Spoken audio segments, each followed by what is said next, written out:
Bienvenue dans la 4e édition du calendrier Mairie Basilique. Cette année, je vous invite à explorer le Noël des nouveaux récits. Le Noël des nouveaux récits, c'est votre rendez-vous pour échapper au quotidien. Pendant 24 jours, plus de charge mentale ni de stress. Je vous guide pas à pas pour des fêtes joyeuses et engagées.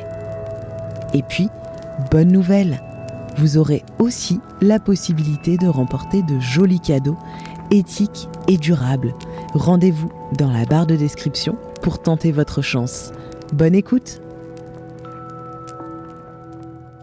Cette année, je n'ai pas envie de retrouver au pied du sapin un énième objet dont je n'aurais pas l'usage et je n'ai pas non plus envie d'encombrer mes proches avec des cadeaux impersonnels ou non désirés. Cette année, j'ai envie d'autre chose. J'ai envie de cadeaux qui ont du sens et de l'impact. Toi aussi, ça te parle ? Avec Énergie Partagée, tu peux offrir des actions citoyennes qui financent des projets d'énergie renouvelable portés localement par des habitants, des habitantes et leurs collectivités. C'est un cadeau qui soutient une gouvernance démocratique, une vraie exigence écologique et des retombées positives pour les territoires. Depuis 2010, plus de 7600 citoyens ont permis de financer 50 millions d'euros d'investissement dans près de 200 projets partout en France. Et offrir une action, ça revient un peu à glisser un petit morceau de futur renouvelable sous le sapin pour contribuer à la transformation de notre monde. Ça fait rêver, non ? Alors rendez-vous sur énergie-partagée.org/offrir et dans la description de cet épisode pour en savoir plus. Aujourd'hui, je vous propose une sélection de restaurants gastronomiques proposant une carte alléchante pour les végétariennes et les végétariens. Pour cet épisode, je vous propose des établissements d'exception, le genre d'endroit où on se rend 1 ou 2 fois dans sa vie. Et oui, les fêtes de fin d'année sont aussi l'occasion de rassembler nos proches autour d'un cadeau commun qui nous fera grandement plaisir et dont nous nous souviendrons longtemps. C'est peut-être l'occasion de les encourager à vous offrir ce genre d'expérience.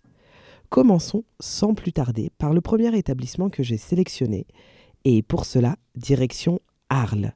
C'est en pleine Camargue que nous partons à la découverte du potager du chef Armand Arnal. Cet établissement a été récompensé d'une étoile Michelin et de la distinction d'établissement durable. Plusieurs menus gastronomiques sont proposés avec des plats uniquement végétariens. C'est assez rare pour être souligné. Les tarifs restent plus accessibles que de nombreux autres établissements étoilés. Et franchement, l'idée de déjeuner en pleine Camargue me fait rêver. On poursuit avec une autre adresse, plus citadine cette fois-ci, puisqu'elle est nichée au cœur de Lyon. Il s'agit du restaurant Culina Hortus du chef Nathan Clairon. Cette adresse propose un menu unique 100% végétarien à un tarif raisonnable.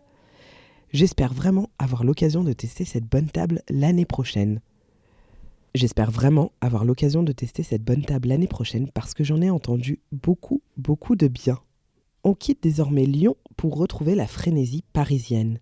Direction l'Arpège, adresse bien connue du chef Alain Passard, qui, depuis quelques mois seulement, propose une cuisine exclusivement végétale. Il s'agit probablement de l'une des adresses les plus exclusives et les plus chics de France, le genre d'endroit dont on rêve toute sa vie sans savoir si l'expérience pourra se réaliser un jour. Le chef Alain Passard a mis les végétaux à l'honneur depuis des années et il a pris la décision, il y a quelques mois, d'exclure complètement la viande de son établissement. On peut vraiment souligner cette prise de position qui reste assez rare dans le monde de la gastronomie. Bon, et puisqu'il est fort probable que nos budgets ne nous permettent pas de déjeuner ou de dîner à l'Arpège, direction la Côte Basque et plus spécifiquement Biarritz avec son restaurant Freya. Freya, c'est la déesse de la nature dans la mythologie nordique. Rien que ça donne envie, non ? Dans cet établissement, qui est tenu par un couple, le chef Guillaume Chatillon travaille exclusivement les végétaux, sublimés comme tout autre produit noble à grand renfort de préparation gourmande et parfois d'accords audacieux, à l'image, par exemple, de sa déclinaison de chou-fleur aux algues. Il est précisé sur le site que les convives d'une même table sont invités à partager une seule assiette. Les vins vous seront servis par Margot. Ils sont majoritairement bio ou nature et toutes les bouteilles sont disponibles au verre. Franchement, l'adresse me donne vraiment envie. Je pense que c'est bien plus accessible que l'Arpège d'Alain Passard par exemple et que ça mérite tout autant la découverte. Et on poursuit avec le tout dernier établissement de cette sélection, un établissement extrêmement prestigieux situé sur les hauteurs d'Annecy. Le Clos d'Essence à Annecy ne propose pas de viande, uniquement un univers végétal et des poissons de lac et d'eau douce. C'est une expérience qui, paraît-il, est unique, luxueuse et symbolique, dont on se souviendrait longtemps. Les chefs cultivent un univers culinaire tourné vers le végétal et le lacustre, avec une philosophie locavore, puisque tous les ingrédients proviennent du potager ou de producteurs situés à moins de 100 km.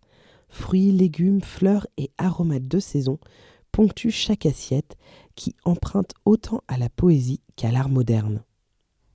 Plusieurs de mes amis ont eu l'occasion de tester cette belle table annécienne et il paraît que c'est un rêve éveillé.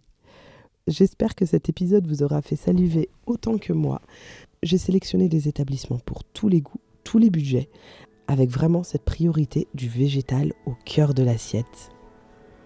Alors, qu'allez-vous choisir? Arles, Biarritz, Lyon, Paris ou Annecy? Racontez-moi tout ça en commentaire sur Spotify ou bien directement sur Instagram. Je vous donne rendez-vous demain pour un nouvel épisode et d'ici là, prenez soin de vous.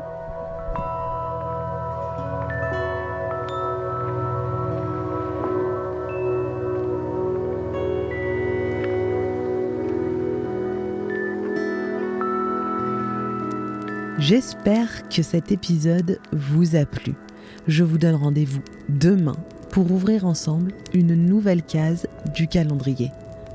Et bien évidemment, si ça n'est pas encore fait, c'est le moment de tenter votre chance pour remporter l'un des 24 cadeaux que j'ai sélectionnés pour vous. Bonne écoute et à demain!